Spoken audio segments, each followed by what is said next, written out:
Hello, everyone, and welcome back to another day here at the Damage Report as we continue through these Supreme Court hearings that we should totally be having just 3 weeks before an election which something like 10 million people have already voted. Nothing wrong with any of this. And so we're gonna be responding to a few of the standout little clips and quotes from those hearings. But who's we? It's me, but far more importantly, Adrienne Lawrence joins us once again on the show. Hey, John, thanks so much for having me. It has been a wild day. Yeah, it's okay. Yeah, no, very glad to have you here. Can't wait to hear what you think, because obviously we come at these sorts of hearings from a very different perspective. So we're gonna be talking not only about some of the things that she said today, but we're also gonna be talking about some of what we can learn from her past, actually. And so we're gonna be talking about that too. How are you doing 3 weeks to the day before the election? It is almost on us. You know what? I get a little bit more afraid by every day, but at some point you kind of just say, there's nothing I can do, shoulder shrugs. I just have to prepare for the war of 2020 and keep it moving. Yeah, exactly. I mean, I'm just wondering, 3 weeks from now, what is election week going to look like? Is it gonna be a big day? And we're all like tense. Oh my God, these legal challenges is gonna be crazy. Oh wait, no, Biden took Florida, he took Texas. This thing is not even debatable. Or is it going to be the worst week of our media lives? I don't know. Oh, I think it's gonna be the absolute worst week in its entirety. That's what you're predicting? Absolutely, yeah, and really setting up that opportunity to challenge whatever the election results will be, especially if they're not in his favor. Yeah. Well, look, at the very least, what's that? By him, I mean Trump, of course. Yes, of course. We'll see, but no matter what, we will be here together. We have that. We have nothing else, but we have that, so that's good. Well, so what are we gonna be talking about? Obviously the hearings, we've already mentioned that. We're gonna do a little bit of a roundup of all of the ways that it's been made more difficult for people to vote or even register to vote. Cords are being cut and stuff like that. We're gonna be talking about all of this. Mitch McConnell debated Amy McGrath yesterday. That was something. We're gonna talk about that too. I also wanted to let people know about one or two things coming up soon. So today is the big TY Tarantino TYT special, where people who have worked with TYT for many years. I actually shouldn't even be in this because there's like the only real gap in all the faces you're seeing right now is from whoever was second to last to me. So it's nice that they included me. But those other 1, 2, 3, 4, 5, 6 are literally the first 6 employees ever for TYT. So we're gonna be talking about not politics really, but about what our lives might be like had we not gotten involved with TYT. We're gonna Tarantino it. We're gonna do a little bit of an alternate history, an alternate present. And that is gonna start at 7:30 PM Eastern time, 4:30 PM Pacific time. Available on YouTube and Facebook, Twitch, YouTube TV, Samsung Plus, PlayStation, probably, I don't know. Maybe your Switch. Doesn't have Netflix, might have our special. But anyway, I'm gonna be on the last hour, but you should definitely tune in for all of those. I think Jank, Anna, and myself are gonna be doing 1 hour of that. So that should be a lot of fun. Adrienne, how long have you been involved with TYT, and how did you actually get involved with TYT? These things all blur together. What was your beginning? It really does start to feel like forever because I was just thinking about this the other day. I can tell you that JR is the reason I am a part of this. He recruited me, which was super cool. I do not specifically remember when, but I think it was either 2018 or maybe early 2019. But I can tell you, and I'm not in any way, pandering. It was one of the best places, and it has been one of the best places that I've ever been. Just awesome. The collegial nature of everything. I'm happy. Awesome, thank you. And it has been made far better by you being involved. And I can't believe that it might have only been 2 years. It certainly feels like a lot longer than that. Although 2020 has been a decade long, so that might be part of it.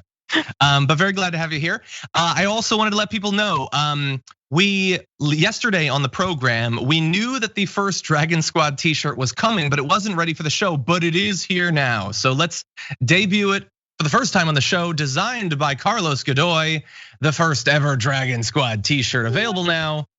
at shoptyt.com. You can go pick that up. Many of you last week were very enthusiastic about the first damage report shirt ever.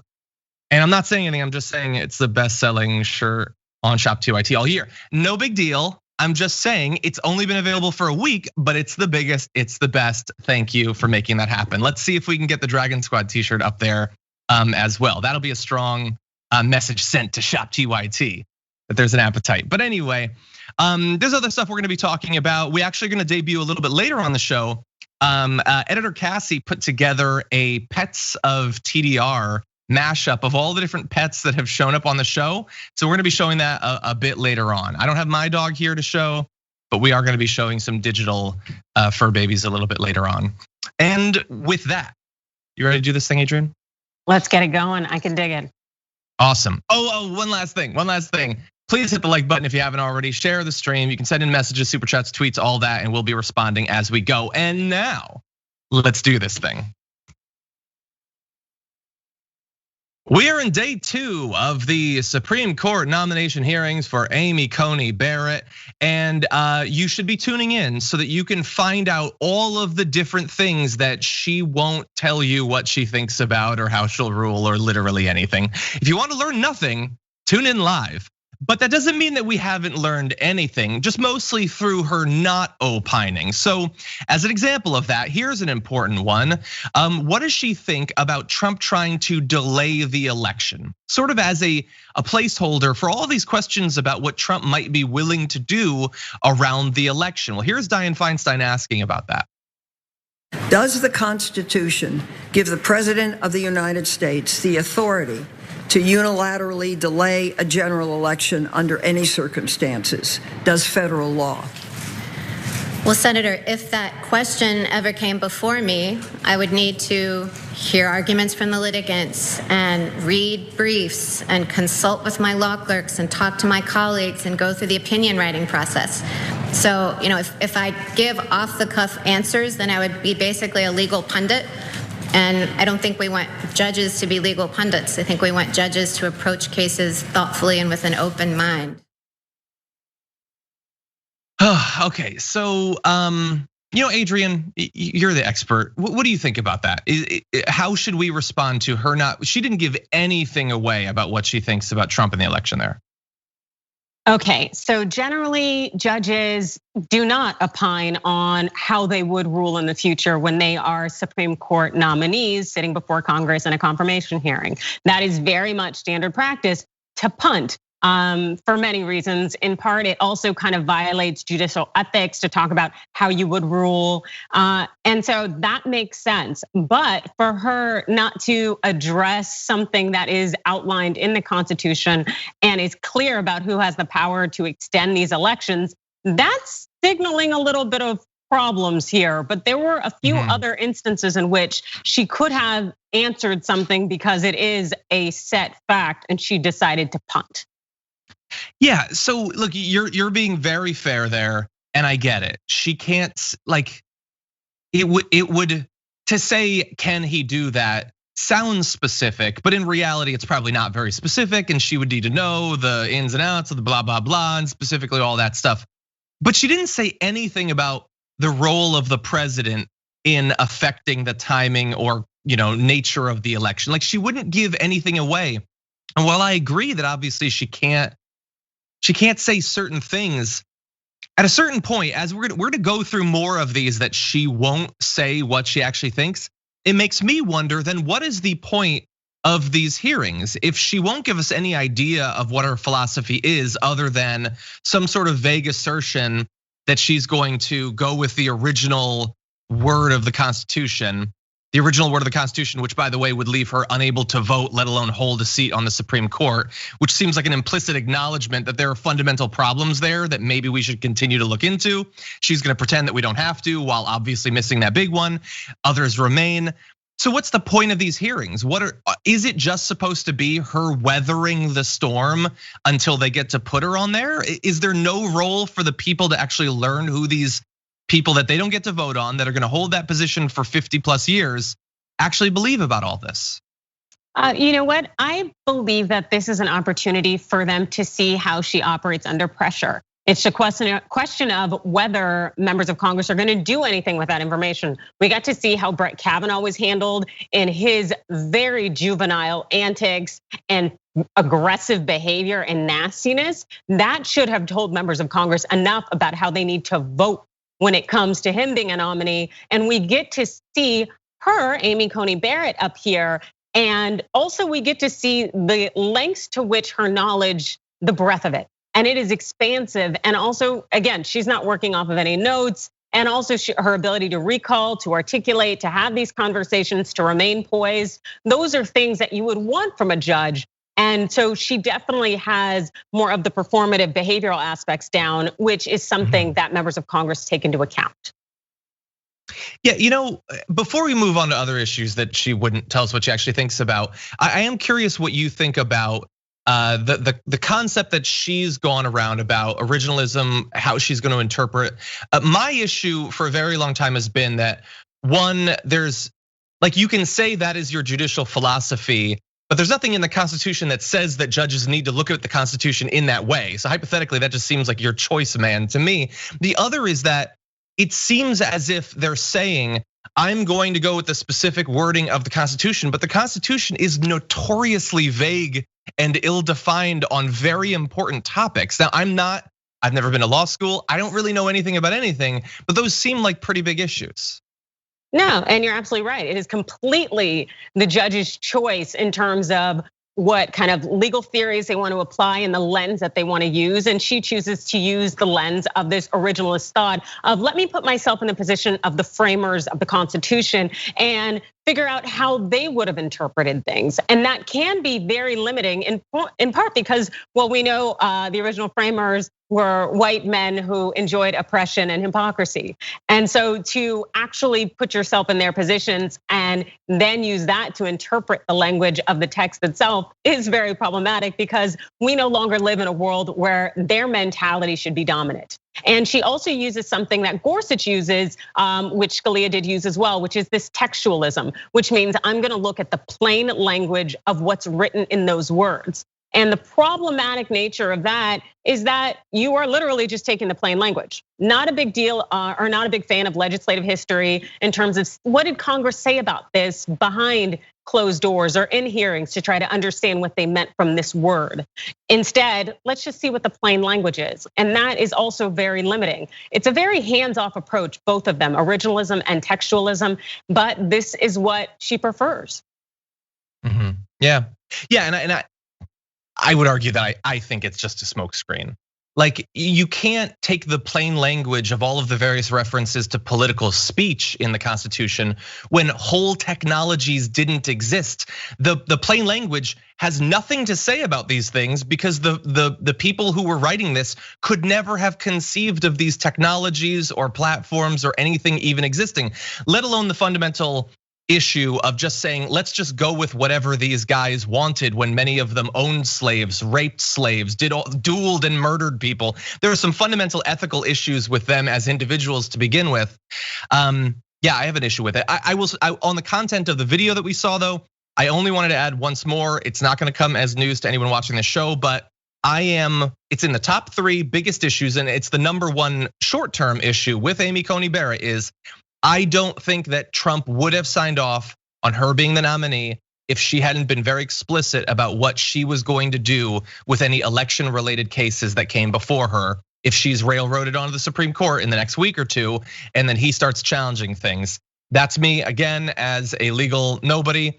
Adrienne, what do you think about the prospects that she could be on the court to rule on election related cases involving the president who just put her on the court? Okay. So I definitely think that could happen. My hope, and it may be naive or wishful thinking, is that she'll turn out to kind of be an Earl Warren, where she does this whole, I'm a Republican, let's get this done, put me on the court, and I'm gonna do exactly what you want me to. And then once on the court, all of a sudden, it's just unleashing all democracy and doing the right thing. I'm praying that because Earl Warren did it and it was so beautiful. He gave us Brown v. Board, Miranda v. Arizona. The civil liberties that we have in part today come from a man who was the Republican governor of California. He was putting the Japanese in internment camps, which he apologized for, and a lot of other things. But the moment he got on that court, my God, did he render justice and democracy in a beautiful way. And so I am praying that Amy Coney Barrett will embody that same spirit, get on that court and do the right thing. Because the reality is we just saw Gorsuch write this opinion for the Supreme Court, extending Title VII civil rights law, workplace discrimination to LGBTQ. And Gorsuch is supposed to be Republican. He went against the Trump administration. He's also a contextualist or textualism and originalist. So you never know where they could go once they get that full lifetime appointment of being on SCOTUS. So no, that's really interesting though. But let me ask you, is that just a hope, like disconnected from everything, or is there anything about her specifically, her experience, her rulings, anything that lead you to have that hope? Is it a grounded hope? Is basically what I'm asking. No, it's just wishful thinking. If we've seen anything from her rulings, she goes full on conservative. So the thought she might break course, who knows? Because also the reality is that Justice Ginsburg was pretty conservative, a little bit and less spicy in her rulings until Sandra Day O'Connor left. And also we've seen Chief Justice Roberts now become that swing vote. So you never know, once they get up there, they could go full throttle, because what you gonna do to me is the mindset that some of these judges get when they get up there. And so I am praying, and this again, not grounded in anything but my hopes of hopes, but hey, 2020 cannot take hope from me. Keep it alive. That's amazing. Okay, I will have that hope as one component of what I am, the broken shell that I am. It'll have a little bit of that hope floating around it. But let's go to another big issue. Many people worry that Amy Coney Barrett on the Supreme Court could finally accomplish what Republicans have been pushing for more than a half a century, which is overturning Roe v. Wade, which all of them are now saying that's totally not why we're putting her on there, wink, wink. Here she is being asked about it this morning by Dianne Feinstein. Do you agree with Justice Scalia's view that Roe was wrongly decided? Senator, I completely understand why you are asking the question, but again, I can't pre-commit or say, yes, I'm going in with some agenda, because I'm not. I don't have any agenda. I have no agenda to try to overrule Casey. I have an agenda to stick to the rule of law and decide cases as they come. Well, as a person, I don't know if you'll answer this one either. Do you agree with Justice Scalia's view that Roe can and should be overturned by the Supreme Court? Well, I think my answer is the same, because that's a case that's litigated. It could, its contours could come up again. In fact, do come up. They came up last term before the court. So I think what the Casey standard is, and it's a contentious issue, which is, I know, one reason why it would be comforting to you to have an answer. But I can't express views on cases or pre-commit to approaching a case any particular way. Okay, so I have thoughts, but Adrienne, you first. What did you think about that? Well, I think she took the punt that she had to take and that she should take. I do have concerns, however, very much about Roe v. Wade, and because the real attack is on Planned Parenthood v. Casey, which was the case that came after Roe v. Wade that kind of really set the foundation for what the abortion rights that we have as of right now. I don't know what to think, because we do need a strong precedent set. We also need states and legislature to pass laws that are concrete. And yeah, because it's going to be scary when we have judges out here using this originalism and textualism methods to make these decisions, because they're just going to leave us minorities, whether gender, racial, or sexual minorities, at a loss. So I really want to hear your opinion on this, because to me, so we just played two clips. We played the clip about the election, we played the clip about this. Her answer was basically the same.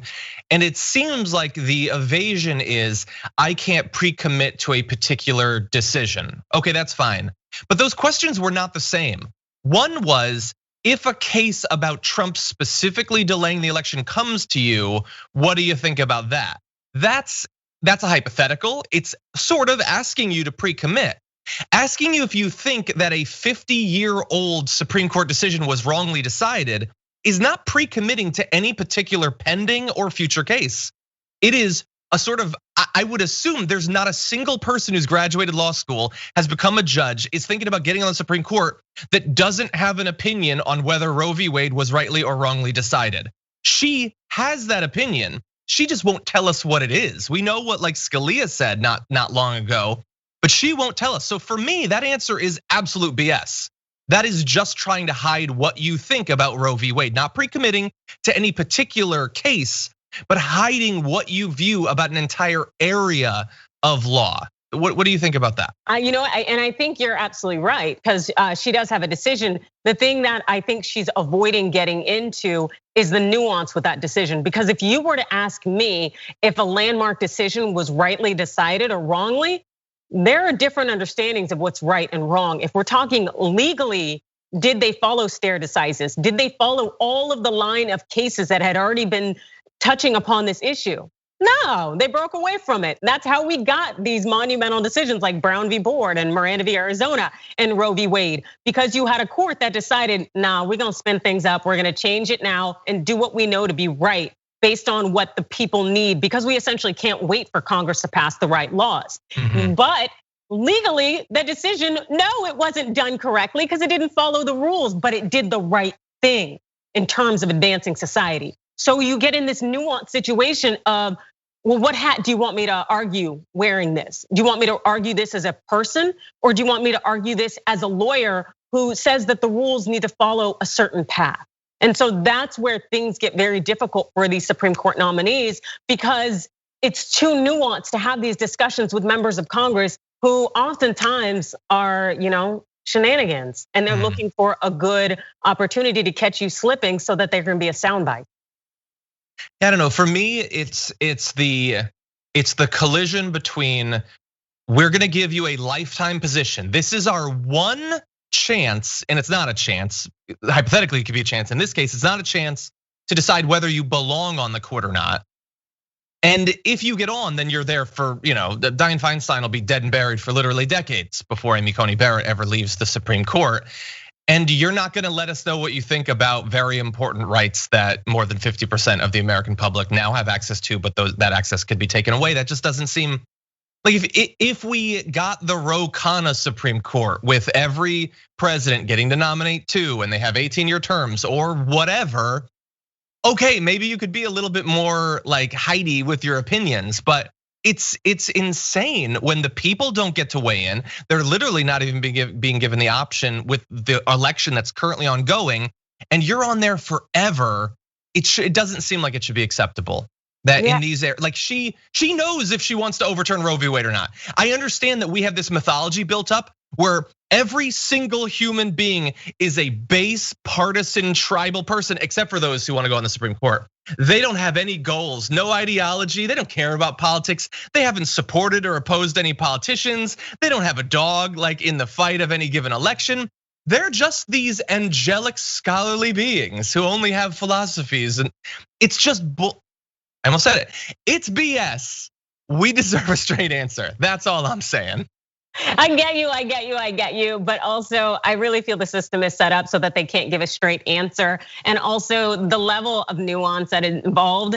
And I feel like it could become more political than it needs to be. I like the idea of them opining. I love the theory. I love how smart she is. I love how smart the vast majority of these justices are. At the same time, I don't want them there because all they do is hold us back in terms of not having a progressive mindset. But then again, people would argue that I have a different framework, which is true. I don't believe in, let's use the vantage point of someone from the 1700s. Yeah. Adrienne Lawrence for Supreme Court. Let's talk about that. We were just talking about having sort of a progressive ideology, okay? Which means a lot of things in different areas, but it could mean something on the SCOTUS. Let's see if we can get an idea of what she thinks about different sort of issues that are, I would say, relevant in America today. So first, we have a tweet from John Haltwanger of Business Insider, who quoted her saying, "Racism persists in our country, but she won't put her finger on whether it's outright or systemic racism. She says these are policy questions that are beyond what she's capable of addressing as a judge." Thoughts? I thought that was a blatant punt. because I think that that's more of an observation that you can make, whether it's structural racism, institutionalized, all of these forms of racism. And if she just said, you know what, I'm not a sociologist, I can't speak to that specifically, but from the context in which I know, and answer the question.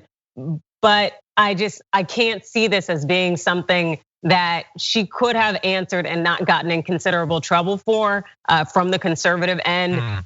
I think that this was a punt, and I don't think it was a legit one at all, that it was playing on party line.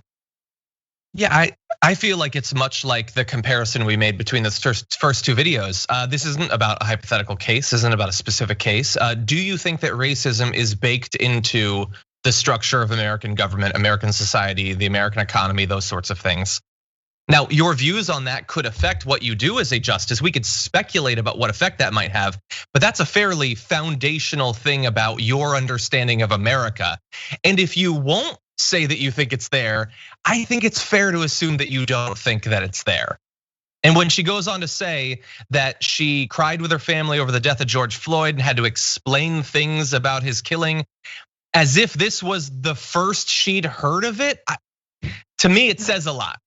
No, I know, because I was initially thinking, gosh, you hadn't had this conversation with your kids before. How are you going to be a parent to Black children, a Black little girl and boy, and not have had these conversations about racism? And also too, if you are anti-racist, why haven't you had this conversation with your white children too? So it did catch me off. And it was also, it really felt very performative for her to have her kids there to begin with. So to weaponize and to use them and to essentially convey in these subtle ways that I'm not racist because I have these two children I adopted from Haiti. You may be the nicest person ever and still have issues with unconscious bias. And to not acknowledge or recognize or show any appreciation for that is very problematic. Yeah. Other things that might be problematic. Here's a quote from her having to do with the LGBTQ community. A quote, "I have never discriminated on the basis of sexual preference and would never discriminate on the basis of sexual preference," which this reporter acknowledges is not true because she was on the board of a school that refused to accept the children of same-sex couples. So it's just a lie. But in addition, I don't know what year it is. It's not a preference. It's not like I'm more of a hot dog than a hamburger kind of guy. I like red vines more than Twizzlers. This ain't about preference. This is about who you are and the rights that you have. And if you're using the language of decades ago, my fear, and you're participating in this discrimination, my fear is that that is what you actually think about this community. You think it's a bunch of people that have sort of a preference or whatever, which does not sound like the worldview that leads to you holding up those people's rights going forward. That would be my fear, Adrienne. Oh, absolutely. For her to pretend that there's some kind of evolving preferential treatment kind of thought that I can do whatever I want with my sexual identity, as opposed to this being an orientation, that this is an immutable characteristic about myself that cannot change. It very much scares me because it speaks to the lens by which she will see gay, lesbian, LGBTQ trans rights by thinking that this is a choice as opposed to a part of your identity and who you are. And so that is very scary. And that, I think, it is one of those reflection elements that make you think, wow, this person may be very smart, and wow, they may have this legal theory that they cast their lens through, but now she's showing her true bias. She also said, and this is sort of related to that, she said this about this, but she said it about other things too. So asked about the possibility that a case coming before the Supreme Court that could hypothetically overturn the relatively recent nationwide right for same-sex marriage, she says the most likely result is that a case like that wouldn't make it to the Supreme Court. But she says if lower courts flout precedent, it could come back up. You're gonna be on the Supreme Court for decades past when I hope to be flying around in spaceships. You're gonna be there for a while. Let's not totally get into, I don't think it'll happen in the next 40 plus years. A lot can happen in that time. And she said this about a case that might overturn same-sex marriage. She said it about many things involving the ACA. She won't tell us much of what she thinks, except that she sure has thoughts about what would never make it before the Supreme Court. I mean, Adrienne, Republicans aren't gonna be trying to get rid of same-sex marriage in 1 or 5 or 20 years. They'll have moved on by then. You know what? I found that response that she gave to be very nonsensical, because the reality is that Trump has stacked the deck when we talk about judges. He's now appointed almost a quarter of all active federal judges in the United States. And as we recently saw with the DC Court of Appeals, that decision that initially came down, unfortunately the name escapes me, but essentially you had a panel of 3 judges, 2 of whom were conservative, 1 appointed by Trump, where they totally issued a decision that was not consistent at all with the rules of the law. And the DC Court of Appeals had to come through and issue a ruling en banc to get rid of it. And that is a problem when you're going to have these Trump judges making rulings and decisions that are consistent with Trump's policy efforts as opposed to applying the exact law.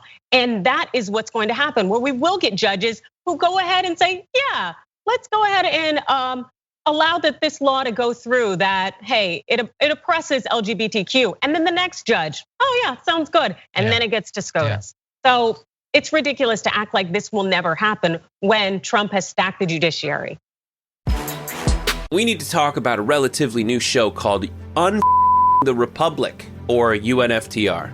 As a Young Turks fan, you already know that the government, the media, and corporations are constantly peddling lies that serve the interests of the rich and powerful. But now there's a podcast dedicated to unraveling those lies, debunking the conventional wisdom. In each episode of the Republic, or UNFTR, the host delves into a different historical episode or topic that's generally misunderstood or purposely obfuscated by the so-called powers that be, featuring in-depth research, razor-sharp commentary, and just the right amount of vulgarity. The UNFTR podcast takes a sledgehammer to what you thought you knew about some of the nation's most sacred historical cows. But don't just take my word for it. The New York Times described UNFTR as consistently compelling and educational, aiming to challenge conventional wisdom and upend the historical narratives that were taught in school. For as the great philosopher Yoda once put it, you must unlearn what you have learned. And that's true whether you're in Jedi training or you're uprooting and exposing all the propaganda and disinformation you've been fed over the course of your lifetime. So search for UNFTR in your podcast app today and get ready to get informed, angered, and entertained all at the same time.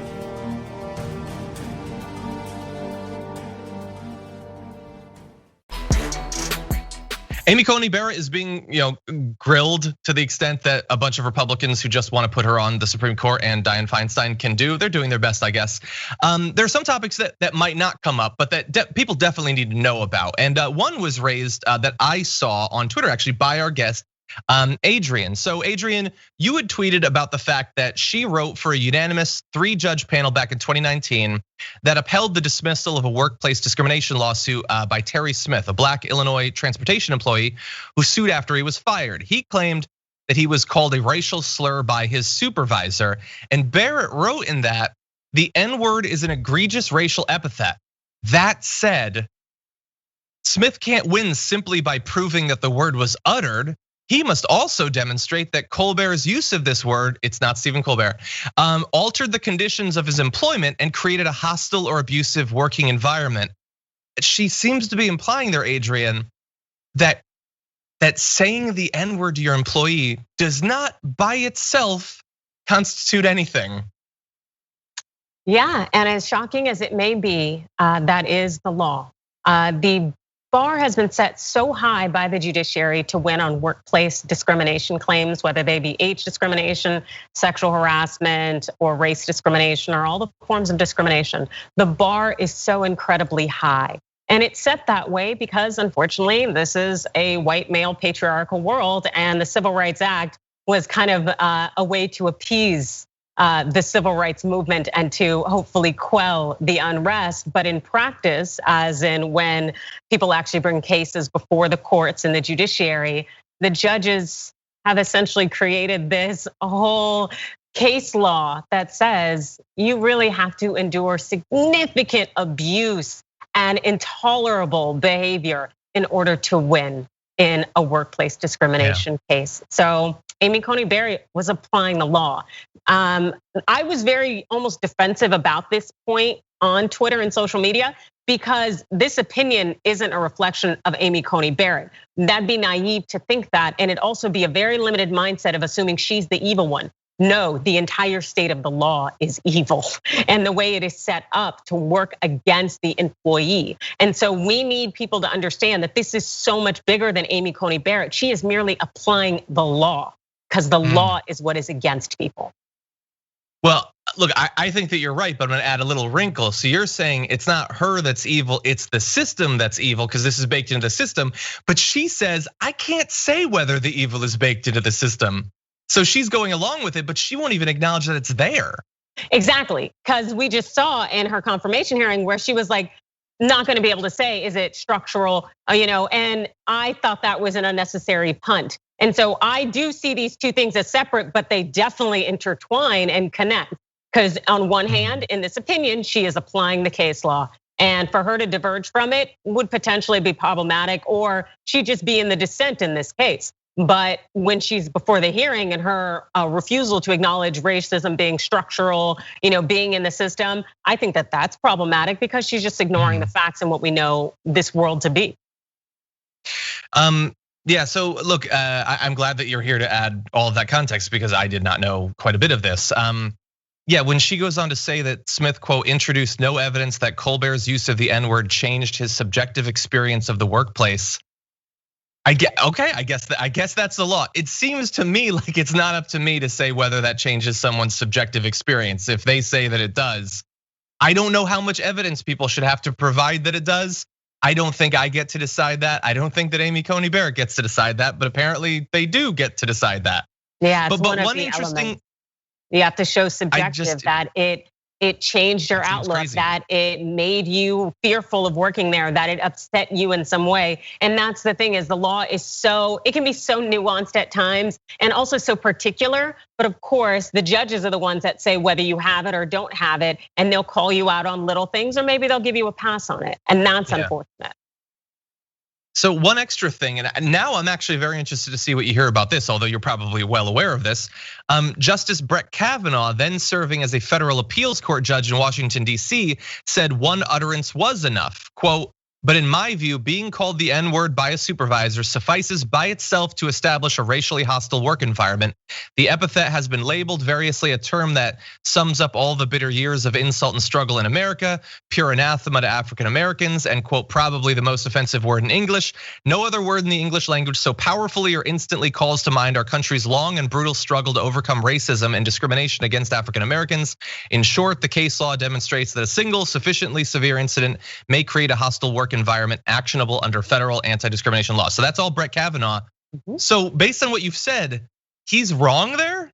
No, that's the thing. They're in two different circuits. And that is why the law, you don't know what you're gonna get and you don't know where you are. She was coming from the 7th Circuit, where I believe there are 12 judges on that circuit. 10 were appointed by Republicans and are conservative judges. He's coming from the DC Circuit Court, which is definitely a lot more diverse in terms of thinking. And so you could go to the 2nd Circuit, the 1st, the 9th, they're all different. And that's the problem, because then you end up having a case, hopefully making its way to the Supreme Court. And the Supreme Court is the one that gets to decide what's going to be the law in the land. Because really the law differs from place to place, but the general frame of mind and the general thought in the vast majority of circuits is that one racial epithet isn't enough, and especially because that person, it seemed, did not explain how it subjectively changed their outlook at the workplace. Because for instance, somebody who may be black may say the N-word to me as a greeting and it doesn't bother me. And that's very different from hearing it maybe from a white colleague who I'm not close with. I have to show that it subjectively changed my outlook and that it changed how I felt about my work environment. Sure, okay, you're fair. And there's a comment. Well, I know, and that's why this is why we need you on here, because I don't have the training to add all this. I can only give what I consider to be common sense, which is mostly like, to all of this. But Stan Z sent in a super chat saying, I'm so grateful for Adrienne dropping all this legal knowledge on us. I learn so much every time she's on the show. Stan Z, me too. Add me onto that. Donald Trump, fresh off coronavirus, assuming he's not still positive for it, is back to holding his massive super spreader rallies. And I know what you're wondering. Has he learned something? Has he changed in some way based on his experience? Well, I'll let him do the talking. Thing with me, the nice part. I went through it. Now they say I'm immune. I feel so powerful. I'll walk into that audience. I'll walk in there. I'll kiss everyone in that audience. I'll kiss the guys and the beautiful women and everybody. I'll just give you a big fat kiss.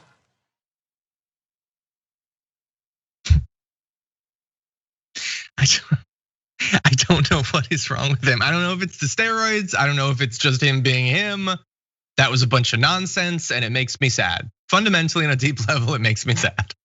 It's like he's already admitted to being a sexual assailant. And now he's like, yeah, and I'm gonna come for you too. I'm gonna get the men's, I'm gonna get the women's and the children. And it's just really disturbing. That's what comes to mind when he wants to share his affection.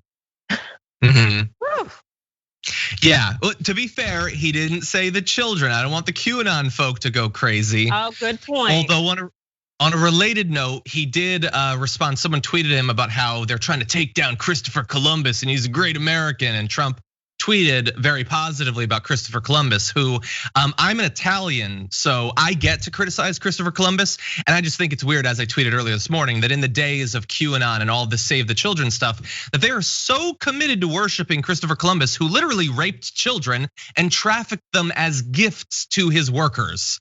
So yep, and he wrote it down. It's in his own words, in his journal, talking about 14-year-olds being highly marketable. And so it's like, why elevate this guy who was a pedo? Yeah, I get it that Italy has had a rough 500 years or so. And so I get why we would want to hold up these supposed heroes of our past. But no, we're really striking out on all of them. We haven't produced much good outside of food in a long time. And I'm Italian, so I get to say that. Anyway, so look, he's out there and he's talking about going into the crowd and kissing people, which he's talking about. They say I'm immune. Nobody is saying that. Literally nobody but Trump is saying that. And again, he's talking to his audience. They are looking to him for knowledge about coronavirus. And he's doing what we worried when he was first diagnosed he would do, that one of two things would happen. Either he would die, or he would use the experience to buttress the misinformation he'd already been spreading. And we are now deep into that. He's learned nothing. Not a thing, no. And I do kind of love this energy. It reminds me very much of Charlie Sheen, Tiger Blood kind of thought. But I didn't want Charlie Sheen on my television, so I don't want Trump in my White House, but hey. No, well, I'll tell you what you're gonna get. You are gonna get a Trump dance party. Someone in the chat was asking, are they gonna show the video of Trump dancing? I mean, come on, we have to, here it is.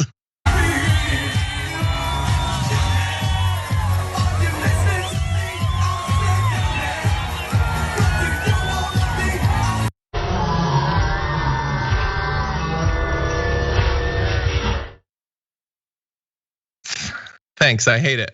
Man, when you slow down Macho Man, it is a horror show. Anyway, Adrienne, he's feeling better. He's feeling so good that he's dancing now. You know what, he's on steroids. He's on whatever he needs to do so that he can perpetuate this image of hypermasculinity and being almost kind of a godlike figure who can't in any way be harmed. And it's very disturbing, especially given that he's going out of his way to corral people together during a pandemic and he's carrying the virus himself. Like, how much more disturbing can that be? Yeah. By the way, he was throwing masks out into the audience. People didn't wear them, which we're gonna get to, but he was touching things and then throwing it in the audience. And it's a biological weapon, but people are treating like it wasn't. Somebody mentioned in Twitch that video was too low res for us to know, but I'm just gonna call it. He was definitely doing the overbite while doing that dance. And I will just say, like, if you as a political movement, you have the authoritarian personality, you just want a strong man, you hate democracy, fine. Get a strong man You don't get to be the hyper-masculine group and have that going on. It's not hyper-masculine. I don't know what it's hyper. It's hyper-steroids, I guess. Not masculine though. Not even like, it's not actual healthy masculinity.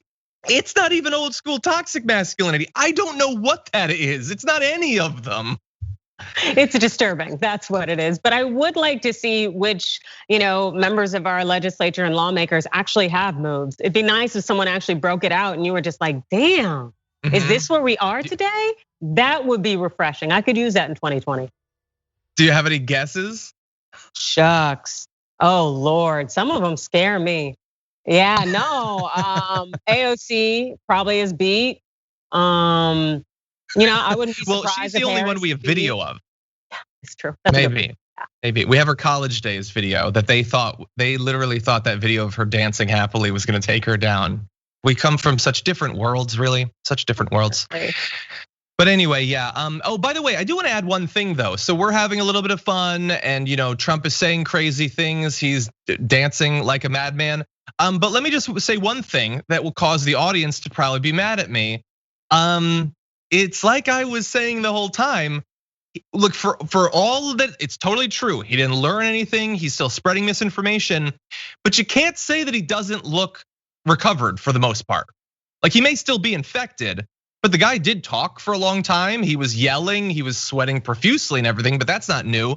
Adrienne, he looks like he's mostly recovered from having coronavirus. I think that there are a lot of drugs that they can give you to kind of, Weekend at Bernie's prop you up. And those news stories that have really come out and emerged on JFK when he was having all of his health issues and the steroids and the concoctions that they gave him to literally prop him up so he could meet with other leaders and look spry and young. So I'm full shoulder shrugs. I don't believe it. And I also don't think it's right to be out here when you were just diagnosed with COVID, claiming that you're safe when CDC guidelines, World Health Organization says you need to quarantine for X weeks. And I think it's very irresponsible. You are 100% right. Him doing it, Mike Lee going to those coronavirus hearings, Lindsey Graham refusing to get tested, so irresponsible. And I know that it's been very normalized over the last 7 months, but we got to keep pointing it out. We got to get through to as many people as we can. Let's talk a little bit more about health though.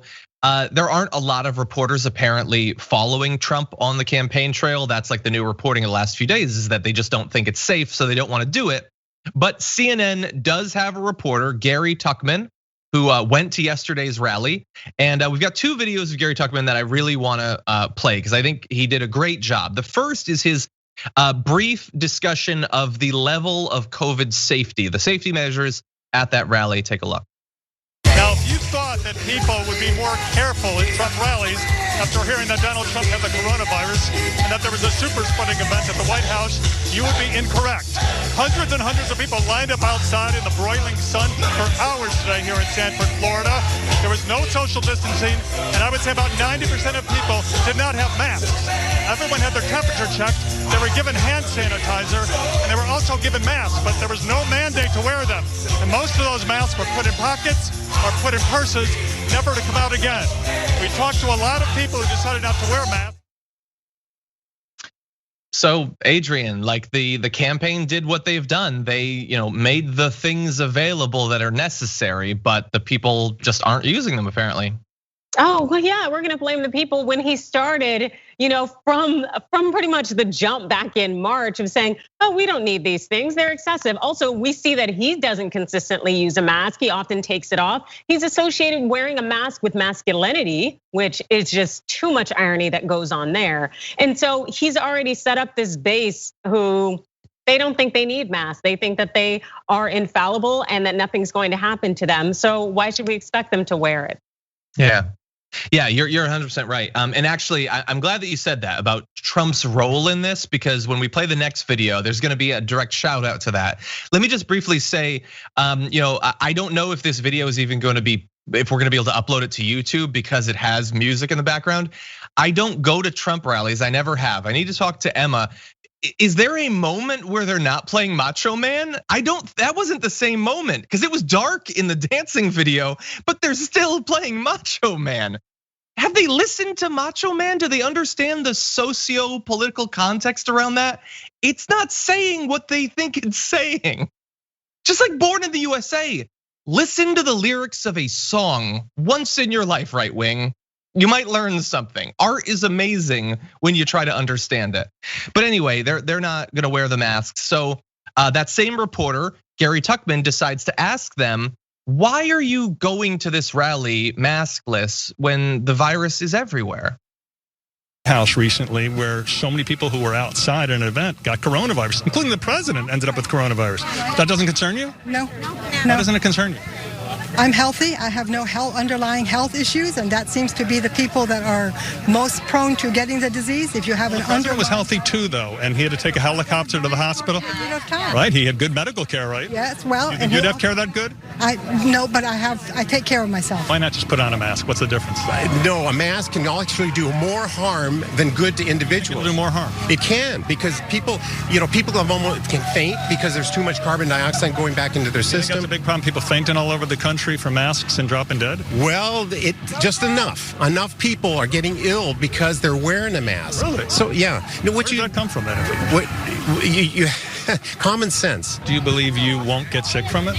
I don't care if I do, because I know I'm not going to die from it. How do you know? How do you know that? With all due respect. You know what? If I do, I do. I'm not afraid. I believe in God. And I trust that if I get the virus, then that was God's will. We've also seen the numbers drop every single day. Well, the numbers are going up now, though. Here. I mean, Mr. Trump says it's disappearing, but it's not. That's not the truth. Well, I'm debating on what the truth is for that, because of what I can see. It's all the numbers that I've read have been down, and I'm seeing that the flu is taking more people. So that's what you believe? Yes. Let me ask you this. If President Trump at the rally said, everyone put on their masks. So good. Put it on. So that's the shout out there. She said if Trump just said to put on the mask, she would. I honestly, I don't think that most people at the rally would actually. I've seen video before of them saying that it wouldn't matter, that you really shouldn't wear one. But all we heard there, Adrienne, was just a bunch of right-wing talking points about carbon dioxide. These are just it's your parents on Facebook. It's them repeating things that they heard. Like, they're full-grown adults. Some of them are quite elderly, but they're not able to see through the propaganda that's been given to them by the president, by Fox News, by these sources on Facebook and stuff like that. They're willing to risk their life because of all of this BS. And it's absolutely unfortunate that people are so greatly influenced by someone who doesn't have any intellectual capacity and has continued to show that he's in it for himself. And to take that person and make them your leader and to make health decisions based on what they say is extremely dangerous, yet people continue to follow Trump's words. And he is truly a role model. Yeah. Those people, what do we want to guess their average age was? 60s, 70s? Some of them look like maybe older? Maybe 54. Yeah, okay, maybe. But at least one or two of the people who are saying, I don't have any of the things that predispose you to getting it, which again, it's not predisposing you to getting it, it's predisposing you to die if you do get it. You are an elderly woman. You have literally the worst predisposition. You're elderly. It's killing the elderly. There was the other woman who said, I don't care if I get it because I'm not gonna die. And he said, yeah, but a lot of people die. What if you die? Well, I don't care. Well, then you just don't care about anything. And the first woman, when he pointed out that she wouldn't get the medical care he would, she said, well, I'm not worried because I take care of myself. But you don't. You're maskless at a rally. That's literally the first step of taking care of yourself, is not willingly exposing yourself to the virus. And you haven't even passed that bar. Adrienne, I don't know how stringent you've been for the past 7 months, but when I think back to what I've done and what I haven't done, like I think about, so if I'm riding my bike, so I commute to work on a bicycle, and unless I'm passing near someone, I have my mask down. Like, that's a thing I think about. Should I still have it up even if I'm not near someone? These people are like, they're in a crowd of thousands of people. Like the span of how compliant people are is so wide. And that's why we're looking at a possible third wave that's happening right now, because some people have been convinced that it's not an issue.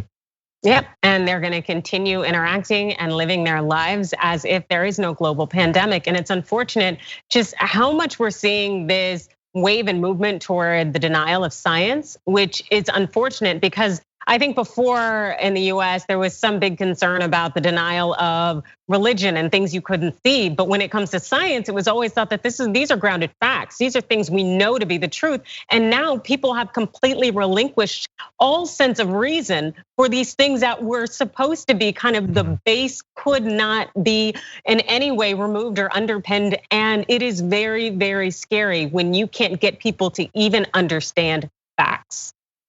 Yeah, something as simple as, does a mask cause you to pass out from carbon dioxide? What do they think the surgeons are doing, honestly? Like, they just believe it. They've believed 7 months, there's been no evidence that it's actually affecting anybody, but they still believe it. They still believe that the flu is killing more people. It's just not factually true. It's just not true. It's not even close to true. It couldn't be less true. All the numbers I see are going down. What numbers? What numbers? Like the lack of interest on Fox News of talking about coronavirus, those numbers are going down. They don't really care to mention it at all. The whole thing is just nonsense, and people are dying as a result of it.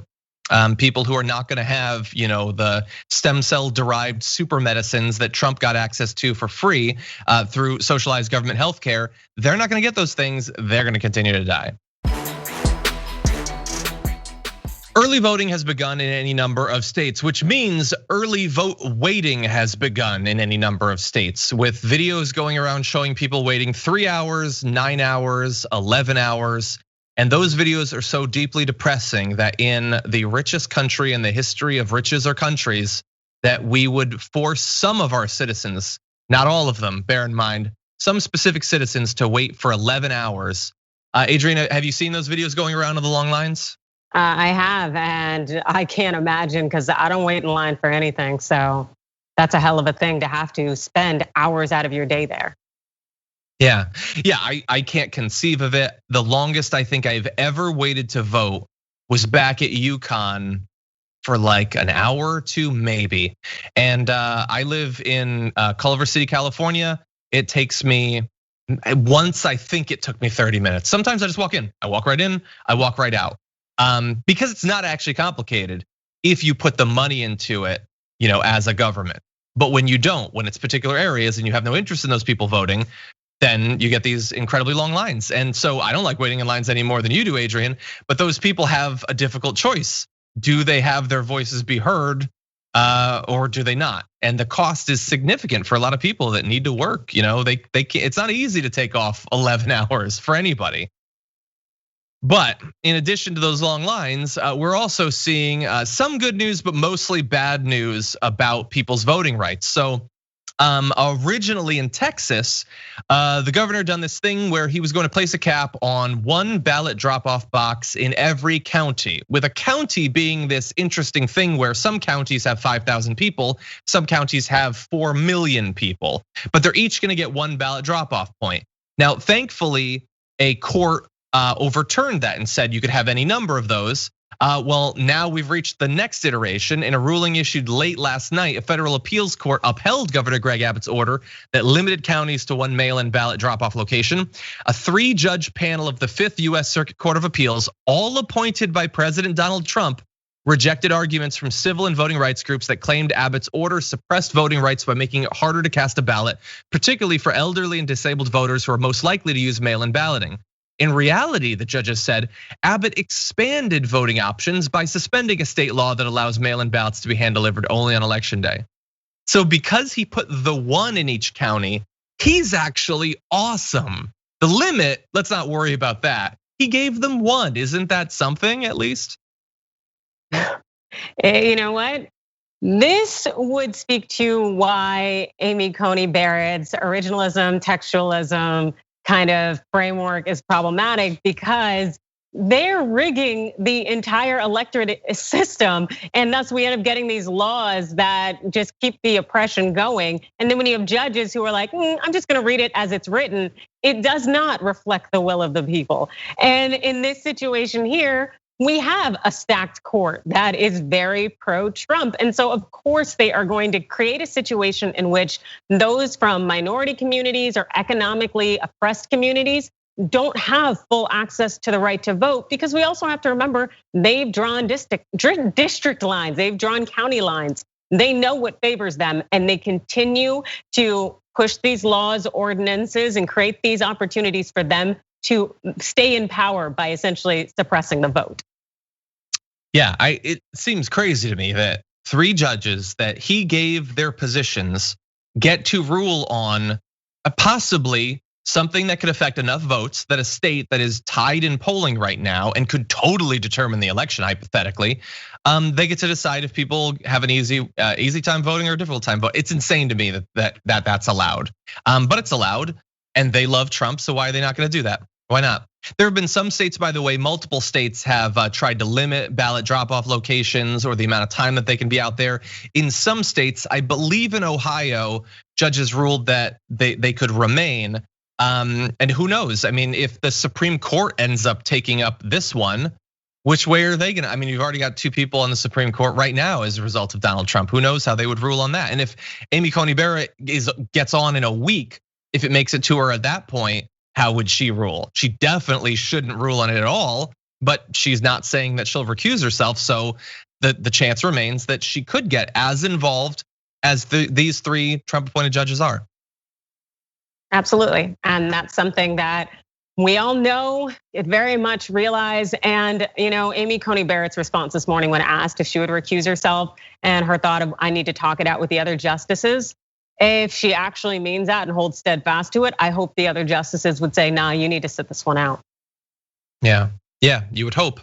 Now, in terms of everyone who hasn't necessarily gotten as far as the people who are trying to drop off their ballots in Texas right now, and good luck if you're in Houston, because that's going to be a long line, maybe tens of thousands of people long. What if you're just trying to register? Because there are deadlines for that. A lot of states have decided that you shouldn't be able to register the day of the election because they don't want you to vote, basically, and they want to make it difficult. So let's take a look at how it's been going on in a number of different states. In Virginia, breaking news this morning, an accidentally cut cable has caused the entire Virginia voter registration online system to go down on the last day to register to vote before election day. But don't worry, I'm sure they're gonna find the culprit, the rat who chewed through that cable. And I'm sure they're gonna extend the deadline to make up for the fact that people's ability to do so is taken away. What do you think, Adrienne? You know what? I love how that language is used, accidentally. It's like, how do you accidentally cut a cable that would essentially make this entire voting system go down? Yeah, right. Somebody structured this, of course, because it seems that the agenda has and always will be to suppress the vote. And there are a lot of people who are waiting to the last minute to vote. And those are generally the individuals who are most likely to be subject to oppression because they didn't have the information or the opportunities before to register to vote. And it's just more unfortunate aspects of our system and how it does not operate as it purports to operate. Exactly, and look, that's the most suspicious news I've ever seen in my life, that it just accidentally got cut or something. But let's say it is an accident. Who cares? Extend the deadline anyway. It doesn't matter. Like, it's definitely not an accident, but even if it is, people deserve the amount of time that they were supposed to be given to register. If that time has been taken away, it needs to be given again, especially when it may be an accident of the cable cutter variety in Virginia, but it's not working in other ones. I mean, if we jump ahead to Florida, the voter registration system crashed on the last day for filing. Pennsylvania's voter services website went down over the weekend as the deadline for mail ballots loom. Now, in those cases, let me be super nice and optimistic and say that it's just that a lot of people are trying to register and the system went down. Okay, this is why we're supposed to fund these things so that they're robust and can take the added interest that we've known for 6 months there's gonna be because of a pandemic. And again, regardless of whether it's intentional that these systems have crashed or an actual accident, or if somebody stepped on a cable or knocked over a filing cabinet or whatever it is, you then have to extend the deadline so that people get the same amount of time. I don't think that that's unreasonable to request. Nope, I don't think that it's unreasonable either. I just wish that the system operated as it purports to operate by actually wanting people to vote, and it does not. It wants to keep this system we have set up. So we kind of have this oligarchy where we got these people in power who are truly ruling us, and they don't want us peasants voting. No. Yeah. We also have, I want to give a quick update to a story we talked about yesterday. Yesterday, we talked about the fact that the California GOP had placed a number of ballot drop-off boxes that they're not legally allowed to do. They have to be official ballot drop-off boxes placed by the county voting affairs office. They just put their own, and so that news broke. Since then, they've confirmed that it's theirs. And they have heard the California Secretary of State's warning that this is a violation of state law and said, cool, we're still doing it. They're just gonna keep doing this thing that they're admitting they did that is illegal because they wanna mess with the vote. Again, I don't even think that that's gonna be a very effective way to mess with the vote, but that's what they're doing. They've admitted it's them. They know that it's against the law, and they're just gonna keep doing it because we have one party that sort of mostly wants to try to get people to vote for them, tries to be persuasive kind of in a really bad ways with huge blind sides and all that. And then one side that's just like, we're gonna stop people from voting. That's what we're gonna do. We're gonna do it in ways that are legal, ways that are illegal. We're gonna do whatever we want to make it so as few people as possible vote. And that's what we're seeing. In this segment, we've got California, Pennsylvania, Virginia, you know what, God knows, Texas, all over the map. They're making it as hard as possible for people to actually vote. Yep, and it's the thing that gets me the most is that we know that they put all these efforts in to disenfranchise people and to take away their opportunity to vote. And they continue to do it in part because there are no consequences for it. You rarely ever hear people getting prosecuted for trying to suppress the vote. And that is the biggest problem in my eyes because we continue to hear this rhetoric about people voting twice and oh my gosh, there's going to be so much fraud in voting. Why don't we focus on people suppressing votes and putting out these efforts like the GOP in California are doing to try to essentially seize other people's votes and to get in the way of their efforts? Let's focus on penalizing that behavior when we know that is statistically far more likely to happen and continues to happen. Exactly. If their willingness to admit that they're doing it, which someone on Twitch called, they're not admitting it, they're bragging. Yeah, that's because they know who gets in trouble for this. There was that woman in Texas, I believe, who's like, she was sentenced to 5 years for accidentally voting in the wrong county or whatever when she wasn't supposed to. But the people who just every election, you've probably seen it. They send out, they'll go to Houston or something and be like, a lot of interest in the election this year, so we're gonna have to stagger it. Republicans vote on Tuesday, Democrats vote on Wednesday. They do that every single year, everywhere across the country. Nobody goes to jail. That's why they keep doing it, because nobody goes to jail. We don't even have the money to protect the wires from being cut. I guess we don't have any enforcement authority to throw people in jail. But if on November 4th of every election, we were to do a long roundup of all of the people who are gonna be spending the next decade in jail for trying to rig an election, maybe that would stop a little bit of it from happening. That would be nice. Probably not gonna happen though. Kind of doubt it. Anyway, Adrienne, thank you so much for joining us, especially today. I know you're probably gonna go back to following the hearings. Try to stay as optimistic as you've been so far, because it's gonna be rough. But thank you for joining us. Thanks for having me. And by the way, before you go, everybody, keep Adrienne here. Adrienne's book is Staying in the Game, the playbook for beating workplace sexual harassment. Everyone take a look at that. Adrienne, where can people follow you and get your expertise and your perspective as these hearings go on? So I am most active on Twitter at Adrienne Law. And you can also find me smiling a bit on Instagram at Adrienne Lauren. Because as everyone says, you can't spell Adrienne Lawrence without the law. Anyway, Adrienne, thank you so much for joining us. Have a good one. Take care. So during the pandemic, being in college seems like it would be a very different experience than it was pre-pandemic, but you first have to get there. So let's talk a little bit about how 2020, how the pandemic has affected the process of applying to college. And joining us to break it all down is the president and CEO of the Common Application and expert on education, Jenny Rickard. Welcome to the Damage Report. Thanks so much, John. Glad to be here. We're glad to have you here. So if you're a prospective college student out there and you're getting involved in this application process, what has 2020 done to that? How are things different? Wow. Well, John, what it has done it's disrupted the process from a variety of perspectives. First of all, one of the standards that students have been involved with over the years is standardized testing. And standardized testing in terms of the ability for the testing agencies to be able to administer the exams has been disrupted by the COVID-19, which then makes it more challenging for colleges and universities to get the names of students that they might recruit in that process.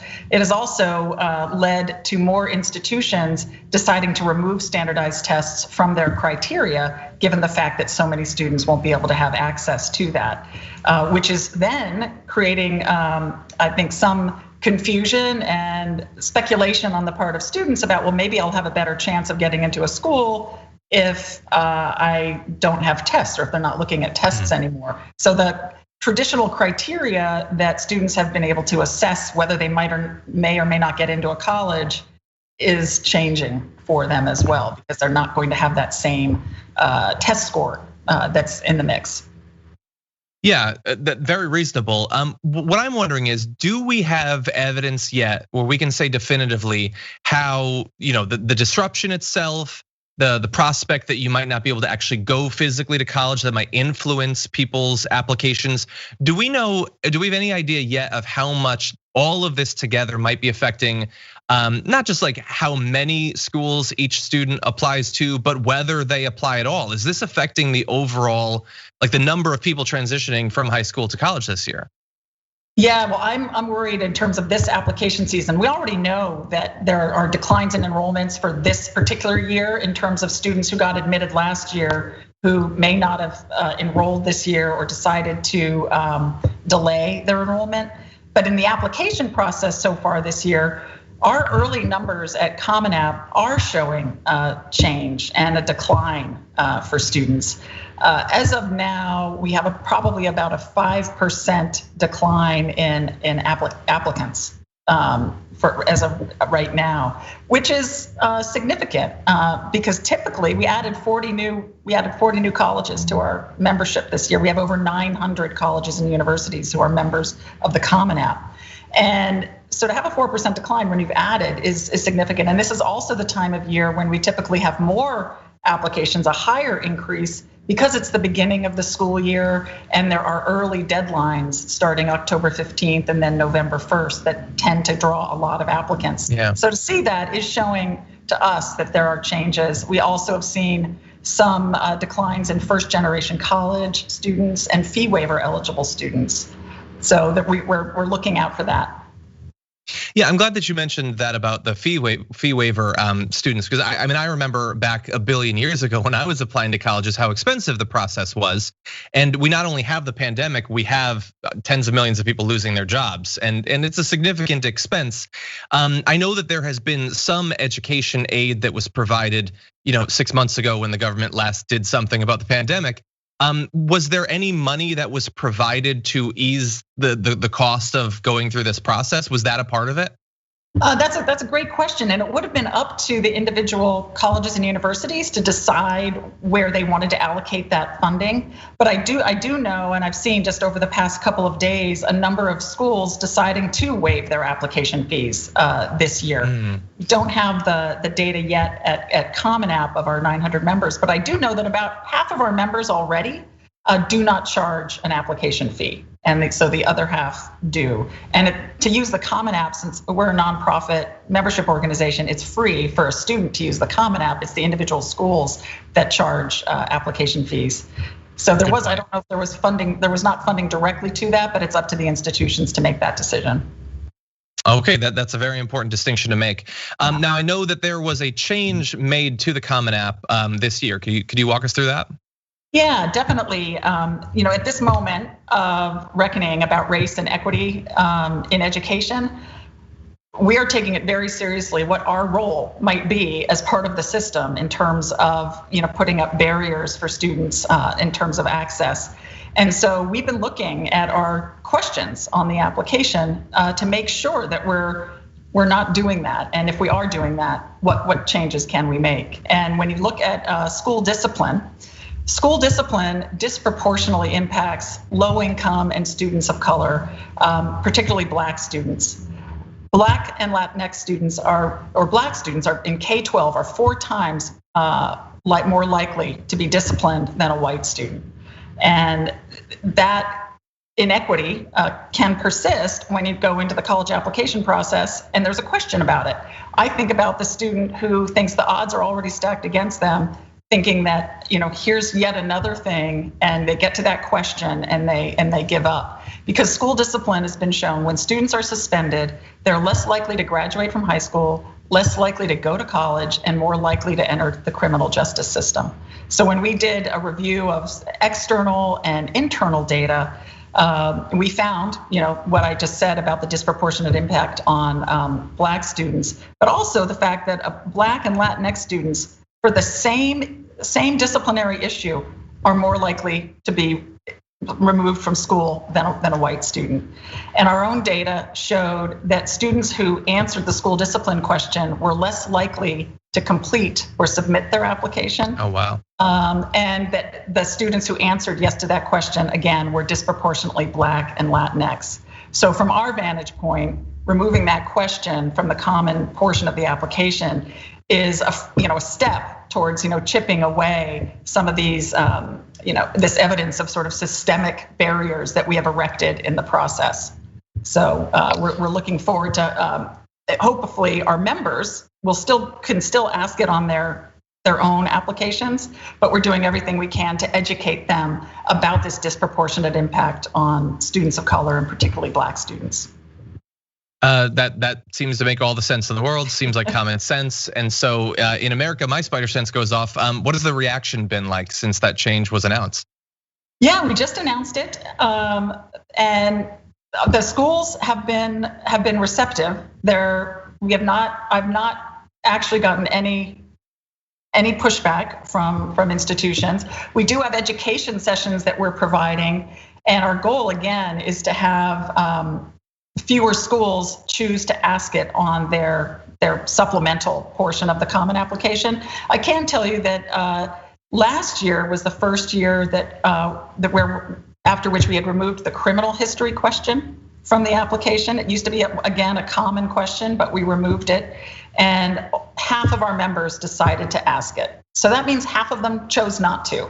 And so that's what we're really looking forward to, is having more of our members choose not to ask the student discipline question because of the impact that it has on a student even thinking, about going to college. And we just can't have that, particularly today. I agree. Any other significant changes being discussed going forward? This pandemic might continue for some time. What else is on the docket? Yeah, we've got a number of things. In terms of changes to the application, on the list are citizenship as it relates to immigration and undocumented students, and how we might be asking that question in a way that could be having a chilling effect on undocumented students, and what can we do there? Religion is one of the questions, military discharge, family background, and then also gender identity and expression are some of the questions there. Also with the pandemic, we added a question this year for students who may have been impacted by the pandemic in terms of not having Wi-Fi to take classes, or not having a quiet space in their home, or needing to actually take care of siblings rather than being able to focus on their classwork. Wanting to be able to give students a place on the application where they could share that information without them having to use their essays or other aspects of the application to do so. We also had an initiative that I'm really excited about in terms of what it has done and what the potential is. In April, when we realized that students who'd already been admitted to college were going to be dealing with financial aid questions and not necessarily knowing what decision they should make, whether the college they're going to is going to be able to admit them or continue to give them financial aid. We partnered with a chatbot platform, AdmitHub, as well as College Advising Corps, and we identified nearly 200,000 students who are first generation, low income, or underrepresented, or likely to not have school counseling resources, to connect them to this chatbot that could answer basic questions. But then if they had another question, connect them to someone at College Advising Corps, a real live person, to be able to give them more personalized advice. And what we found, and because it's still going on, is we had a 60% engagement rate with that chatbot. And you think about that, it's typically about 15% when an individual college is reaching out to a student. And so the fact that we had a 60% engagement rate really spoke to us about the idea of sort of a neutral party providing guidance that is tailored to the student and making it very accessible to them, right there in text messaging, can really make a difference. So we're excited about being able to have interventions like that, given the reach that we have, because over 1 million students apply to Common App every year using that platform, and a third of them are first generation college students. Wow. These all seem like very reasonable changes, especially considering some of the massive challenges that we discussed earlier. So thank you for looking into this and helping to make it as easy as possible during the most difficult year for college applications, probably on record. Jenny Rickard, ever, exactly. President and CEO of the Common Application, Jenny Rickard, thank you so much for joining us. Thank you so much, John.